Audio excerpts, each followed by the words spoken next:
本美優さんという素晴らしい選手とメインを張らせていただくこと、本当にすごく嬉しく思ってます。デビュー戦の頃よりはだいぶ成長したので、だいぶ強くなったと思うので、今回リベンジします。大和美優さんとは運命を私は勝手ながら感じてて、大和美優さんとだからこそ時代を動かせたというか、ギアを上げれたと思うし、もっともっとよりギアを上げれる女子格闘技の注目を集めれると思うので、すごくワクワクしてます。アナウンスされて、みんなから沖縄の人たちからの反応を聞いてから、あ、そっか、私のこれホームだっていうふうにだんだん実感が湧いてきましたね。もう本当に家族のような人たち、もう本当にこれ勝って恩返しをするしかないっていう、受ける必要ないじゃないですか。はっきり言って、もう一回勝ってるからね。レン選手は本当に感謝というか、ありがとう。大好きですよ。尊敬してます。本当に子供も産んで、あそこまでアスリートを貫いてる人もなかなかいないじゃないですか。美優さんしかいないし、かっこいい、いつまでもかっこいいっていうのは憧れではあります。いつかやるだろうなっていうふうには思ってたんで、山本キッドさんのことが頭から離れなかったっていうのもあるし、絶対やり返すぞみたいなっていうその一言がすごい、もう終わった瞬間から、もうそれ見た瞬間からもうずっと心にあるんで。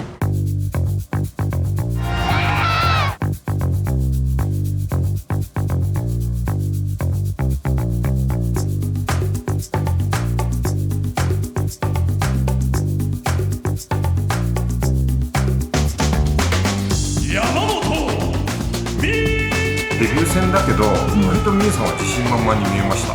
周りに洗脳されてましたね私、美優選手って強いじゃんっていう話をしてて、でも久永上弟はもうやっぱり断らない、絶対受けるっていう、なんかそういうポリシーじゃないけど、そういうのがあるから、大丈夫絶対いけるみたいな。タッ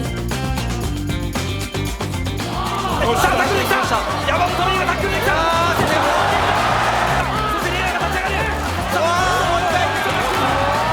2回ぐらいタックルしたと思うんですけど、2回目はもう蹴られてて、もう覚えてないんですよ。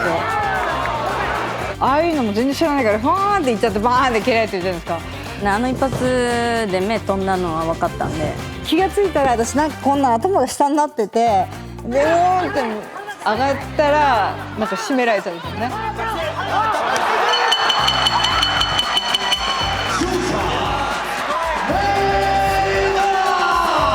本当に全てが足りないんだなって、僕のレスラーですね、あの時は。そのリングの外からなんかこう言ってる写真があるんですけど、その瞬間も覚えてるんですよ。絶対次勝てるからっていうふうに言われて、私はなんかもう何が起きたか分かんなくて。大丈夫全然大丈夫。簡単に足とメディカルチェックをリベンジできるよ。一回経験したから、いいよ。ね、絶対次やるから。絶対マジリベンジする。もうパウンド地獄で次。いやもう怖いですよ。もうガクブルですよ。25歳ですよ。神様から言われるんですよ。やり返すぞって。神の子ですよ。それ怖いに決まってるじゃないですか。本人よりもやっぱりキッドが一番悔しかったんでしょうね。だからそれを今思い返すと、やらなきゃいけない。これはもう乗り越えなきゃいけない壁なんだな。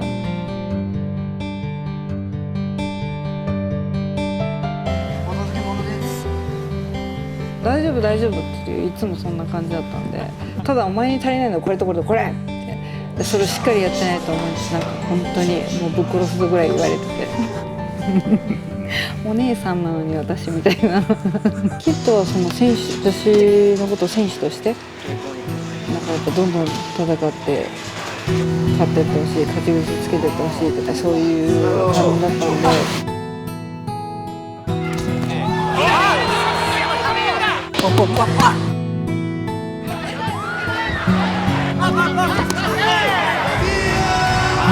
どんどんね、容体が悪くなっていくキッドを見てても、まさかなんかこういなくなるっていうのは思ってなかったんですよ。でまたいつか、ね、ノリもなんかライジンのリングに一緒に上がりたいねっていうのも言ってたし、だから早くじゃあ頑張ってもらって。私はもうその間になんとか強くなって少しでもノリに近づくようにするからお互い頑張ろうって言っ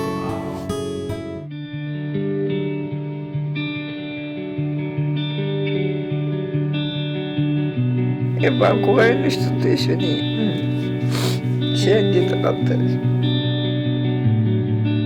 す。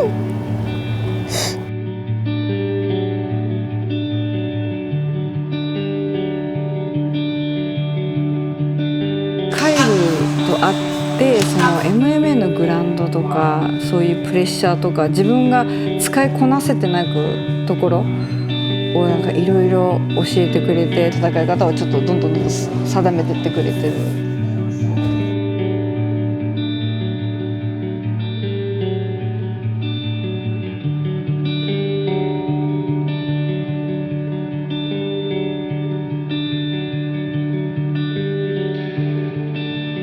今自分たちがこんな状態になったのも絶対いろんな、これで良かったと思うこと絶対あるから大丈夫っていう感じでいつも言ってくれて、うちの子も2人とあと彼の子供3人1人で面倒見て仕事やってトレーニングやってお父さん頑張ってくれて。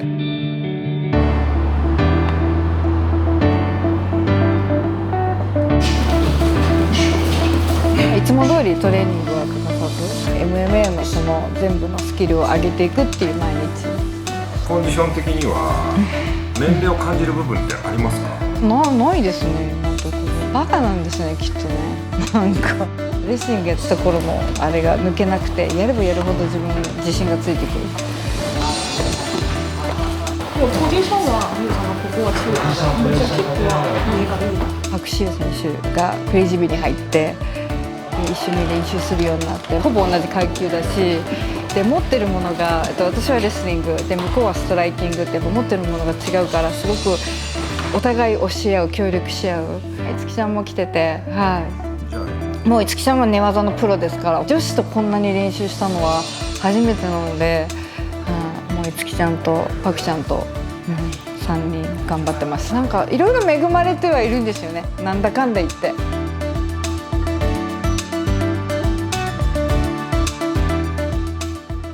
あと2、3戦でこのリングから降りようかなと思っています。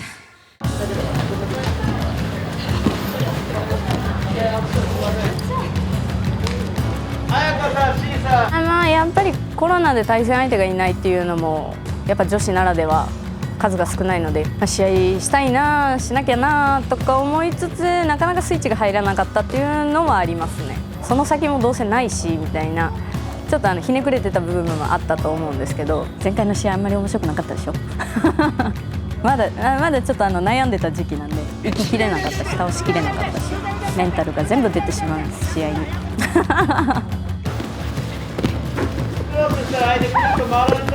練習もすごく楽しい。今練習環境がいろいろ増えてその分練習量が増えて新しいこともたくさんあるから楽しいみたいな。だからモチベーションは高いと思います。やっぱり寝技は時が経つにつれて上手くなるのかなとは積み重ね、それはもうこの5年では感じることではあります。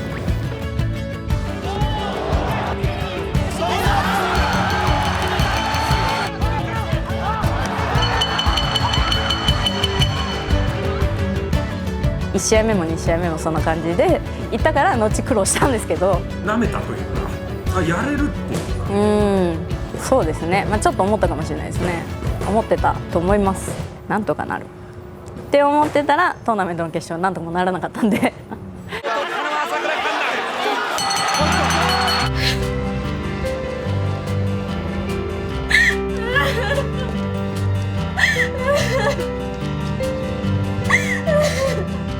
人生そんな甘くないということですね。そこから辛いこともあったけどなんか地道に今成長できてる感があるんでいいかなと今なんかようやく踏み出せた気がするんで、最終章は最終章ですよ。今から30戦やれって言っても無理ですから、だからカウントダウンには入ってると思いますけど 2、3戦ではないですね。もうちょいあります。ちょっと自分に喝入れたかっただけなんで。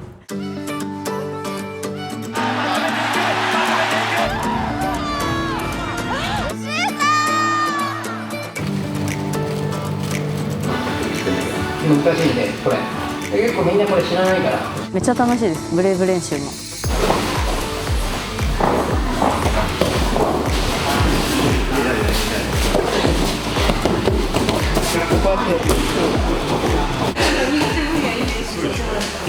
どんな経緯で来たの？所君の。そうだそうだ。っていうか最初秀夫に練習してくれって言ったよね。そうなんですよ。でも全然教えてくれなくて、どうって言われて、今も教えてないからね、あの人。で引き受けたと。ああそうだね。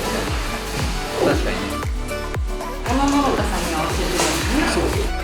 レスリング ACC でやってるから上手いんですよね、最初から。最初からなんか最初の仕込み見たら上手くて、あとはちょっとなんか一緒にやって悪いとこ直すみたいな感じで教えるのは楽ですよね。そうなんか変な癖もついてないし、そのまんまだからセンターありますよね。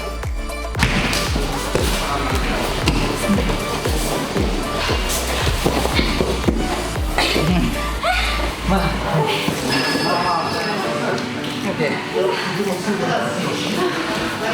初戦飛びつきで90やったことあります？ないです。できなかったです。まだまだまだあんまさ出稽古とかもちろん行くタイプじゃなかったんですよ。そうですね。今ガンガン行ってますよ。いろんなとこ。一人のおかげでだいぶ社交面が広がったかもしれないです。陰キャじゃなくなったから、ね、引きこもりからのこの成長は素晴らしきかなです。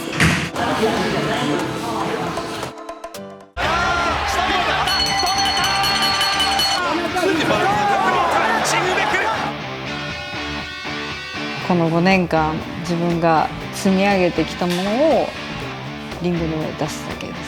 レイナ選手もレスリングやグラップリングがやっぱどんどん強くなっていってると思うし、そこでの戦いもあるだろうし、立ち技での、ね、戦いもあるだろうし、だから本当に私たちは総合の選手に育っていったんかなと思って。5年前のミユさんに別人ですね。今まで培ってきたものを最大限それ以上に生かしてる。MMA に本当にアジャストしてるというか、ミユさんだからこそミユさんしかできない戦いを貫いてるっていうその強さ怖さはありますね。私のスタイルは安定ではなかなか勝ちづらいスタイルなので、倒さなきゃ勝てないと思ってるので、そこはちょっと派手にいきたいはありますね。一戦一戦最後これが最後これが最後と思っていつもね試合に出てます。本当に何が起きるか分かんないから、とにかく一個一個一日一日本当に全力で大事に頑張ろうと思って、だからそしたらもう絶対振り返った時に後悔はないかな。終わってみて自分がもうこれ十分だと思ったらやめるし、まだまいけると思ったら大晦日も行きますって言うし、やりますってなるし、だからそれ決めないです私は。絶対マジでリベンジ。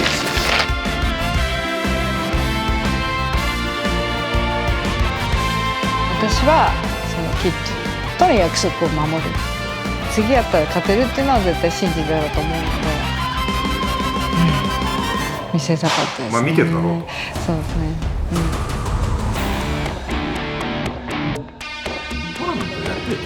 言いません今はそうですね。でも本当にこれ勝たないと話にならないんで、なんかいろんな選手もすごく増えて、やんちゃ系増えましたね。そういった方々そういろいろ掘ってる方が。それになんか反比例するかのように、やっぱり女子の試合が少なくなってる。そうですね。歯がゆいなっていう気持ちはすごくありますね。もう男性に勢い取られたなっていうのはありますよ。レナちゃんが1年休んだからって言いたいですね。これでまた盛り上がったら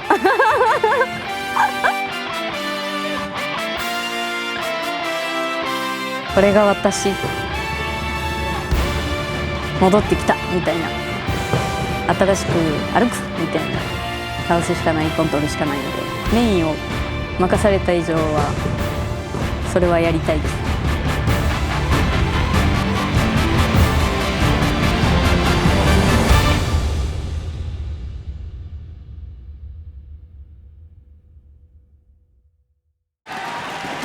早くも高速的前に出てきましたコーチ、サイドフックを振っていく。このバッティングですか。ちょっと頭がですね梅野源氏に当たりましたね。おっとちょっと頭ですね。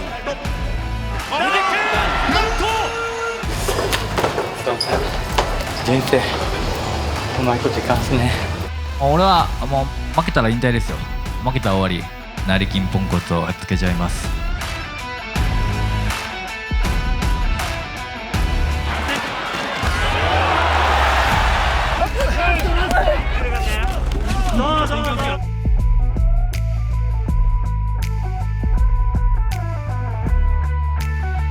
炎上できるのもカリスマの証拠ですよ。ワンもアンチも運命共同で、アンチのストレス発散でアンチの命を俺が守ってるんですよ。このカリスマ性を他のやつらに分けてやりたいですね。まあ一言で言うと真面目、練習だったら今日しないですし、すごいですよね。真面目な部分はまあセンチャーやタケポンたちに任せたらいいんじゃないですか。今まで格闘技大嫌いで大嫌いなことをしてんねんから、格闘技を好きでやってるやつに負けてたまるかと、もう一回挑戦しようかなと思って。20日終わったら3日間相手してやるから俺のとこに来いよと。まずコージ君、雷神で1回も勝てずに引退してもらおうかなと思います。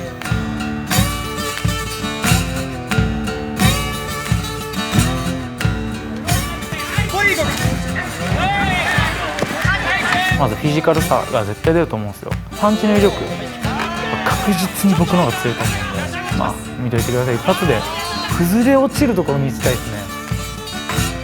まあ俺にとね、対戦相手に選ばれてよかったなって感じです。全局面で勝てるんじゃないですかね。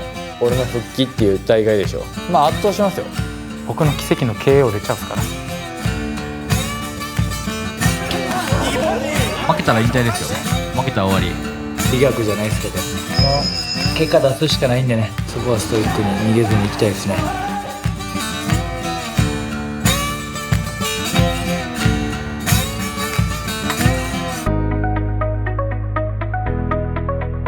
今日本で一番熱い団体が自分の地元の沖縄で開催されるということですごく、嬉しく思ってるんですけど、自分の中では今回査定だと思ってます。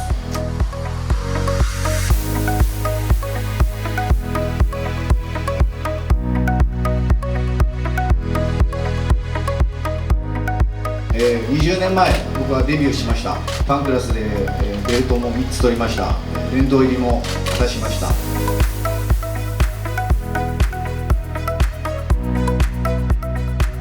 トーナメントルールで行われます。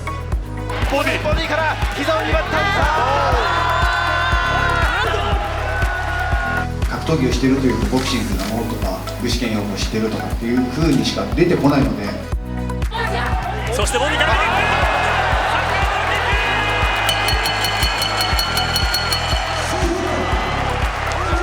来年きっと盛り上がるだろう、フライ級で生き残れるか、あと沖縄を雷神で熱くできるのか、沖縄が毎年のように雷神を開催できるのか、いろんな査定がかかっていると思っているので、それも含めて全部自分で持っていこうと思います。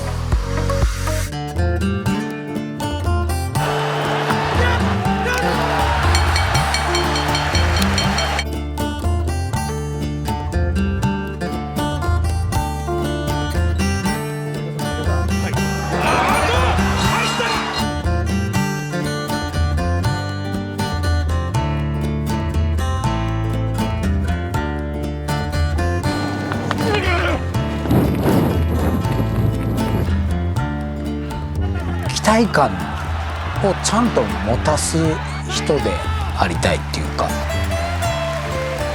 パンクラスで4連勝した時に18年前試合してるんですけど、それをポーンって超えてポンポンポンポンポンって上に上がっていっちゃって、僕はずっとやりたかったんですよ。彼を追いかけてずっと見てて。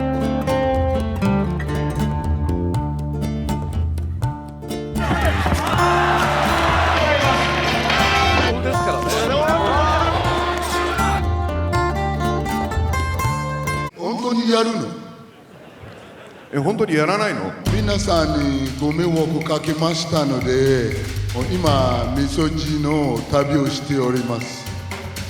一生懸命やらせます。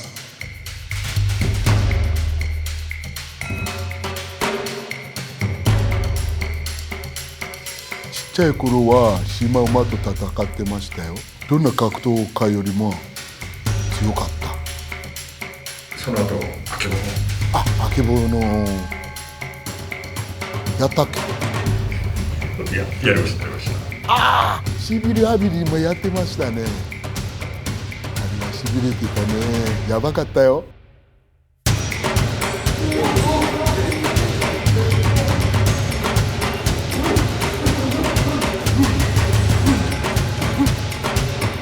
あんまり大げさにしないでほしい。地道に反省しながら命をかけて応援してくれてた人の皆さんに戦うだけなんで。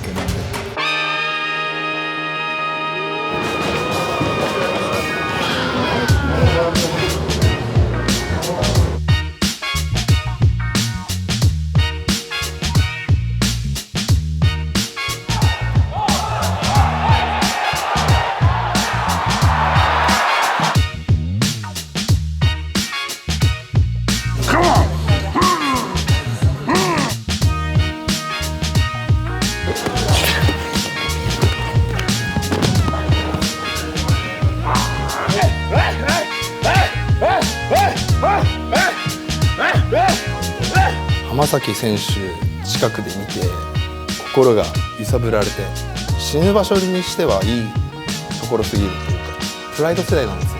昔のド迫力のある試合ができたら一番いいなと。人